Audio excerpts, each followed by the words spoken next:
Using intercepts. So there are two intercepts. There's the y-intercept and the x-intercept. And the y-intercept is going to be the value when the line crosses your y-axis. Okay? So for this one, this red line, my line crosses right here. My line crosses right here, which means that's going to be my y-intercept value. And it looks like that's 1, 2, 3, 4, 5, maybe 5.5. Okay. For this one, crosses down here. It looks like 1, 2, 3, 4, -4. Okay. So those would be my y-intercepts. Now, because those are always falling on the y-axis, that means the x value is always going to be 0. Okay, that's really useful for when we haven't graphed our line out and we're trying to figure out what our intercepts are from equation form.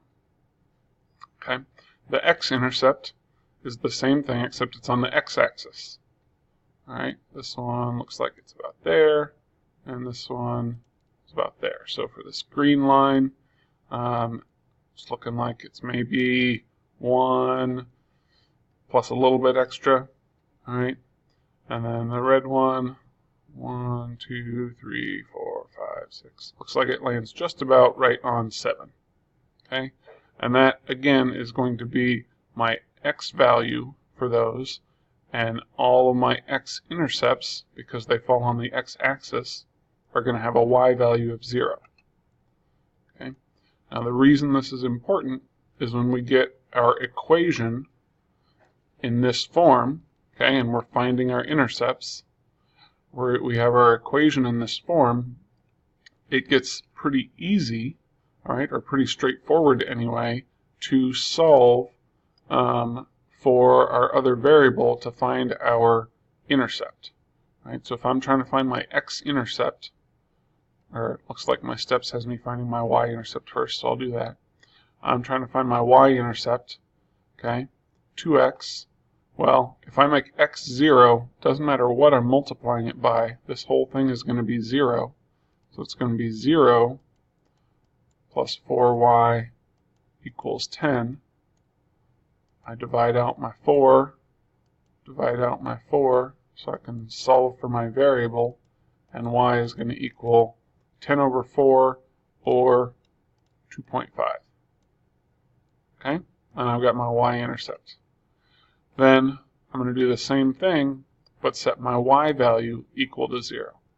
Okay, and once again, the reason I'm doing this is I'm basically taking this equation and I'm plugging in 0 for x, so I'm finding out what value my equation is going to have when I'm looking right at the x-axis, or sorry, the y-axis, okay, when x is 0. All right, okay, so now I'll go through to the same thing with y. I've got 4y. Well, if y is 0, 4 times y is, or 4 times 0 is 0, so I've got 2x equal to 10. Okay, divide out my 2, divide by 2, and I have that x is equal to 5. Okay, so I've got my intercepts, right? And we can rewrite these as ordered pairs. Okay, so I've got two ordered pairs. One is at 5, 0, right? My x-intercept, and one is at 0, 2.5, my y-intercept. Okay? And with those 2 points, it's pretty straightforward to graph my equation. All right, so 5, 0, 1, 2, 3, 4, 5. Put my point there. 0, 2.5, 1, 2.5, and now I would just, oh man, that's way off. I'll try and do better than that. Okay, it's hard when you don't have a straight edge, but that's what my graph should look like. Okay, there's another one. Now this is in what's called slope-intercept form, and if you remember, that's because this is the slope and this is the intercept, right? Y equals mx plus b, or in this case minus b. The easy thing to do with this is find the y-intercept. Okay, because I have my x here and my y is isolated already. There's no coefficient, there's no number that I'm multiplying by y. If I set x to 0, right, 4 times 0 is still 0. Okay, so I basically have already had it simplified for me. Y equals negative 10. That's why we say that this, in this form, this b is the y-intercept. I know that for this equation, go down 1, 2, 3, 4, 5, 6, 7, 8, 9, 10. That's where it's going to cross. Okay.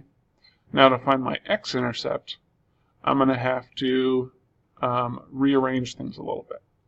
Okay. I'm going to have to come back up to my original equation, subtract 4x. Okay. Let's write the whole thing out. Y equals negative 4x. Oops, sorry. Y equals 4x. Let's rewrite this equation so it's easier to see. Y equals 4x minus 10. I'm subtracting 4x from both sides. So I have y minus 4x equals negative 10. These guys cancel. And now once I've got it here, I can make y equal to 0. And I have negative 4x equals negative 10.